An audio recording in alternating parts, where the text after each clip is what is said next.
পক্ষে ইফতার ফেলাকে কেন্দ্র করে বেশ কিছু জনের বিরুদ্ধে এফআইআর করা হয়েছে।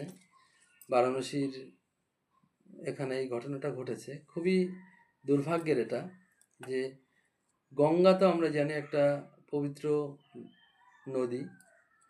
তো এই গঙ্গা কত অপবিত্র বস্তুকে সে বুকে ধারণ করে নিয়ে চলেছে। কারণ আমরা জানি জল পবিত্র এবং সেখানে অনেক কিছুই অপবিত্র জিনিস মিশে আছে এবং সেগুলো বয়ে নিয়ে সে চলেছে।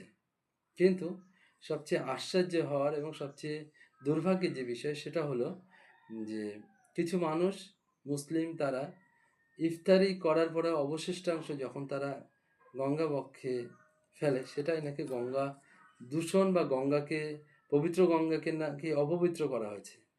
এই যে বিশ্বাস আর এইভাবে যে মানুষের মধ্যে একটা বিদ্বেষ তৈরি, এটা খুবই দুর্ভাগ্যজনক।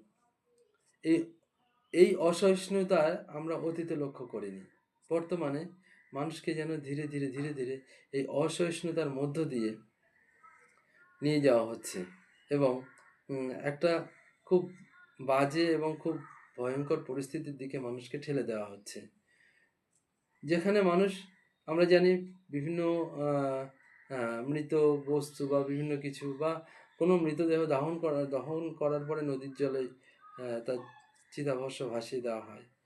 তো সাধারণ কিছু প্যাকেট বা কিছু খাদ্যের অংশ হতে পারে, সেগুলো ফেলার জন্যে এফআইআর করাটা এটা কতটা যৌক্তিক অবশ্যই এটা বুঝতে হবে।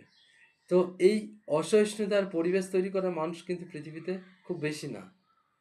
কিন্তু আমরা দেখতে পাই যে আমাদের যারা শুভবুদ্ধি আছে, চেতনাবোধ আছে, সেই সমস্ত মানুষের নীরবতায় এই অসহিষ্ণু পরিবেশ তৈরিতে সুযোগ করে দেয়।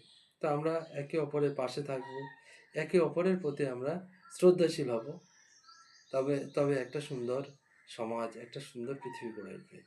ভালো থাকবেন, সুস্থ থাকবেন।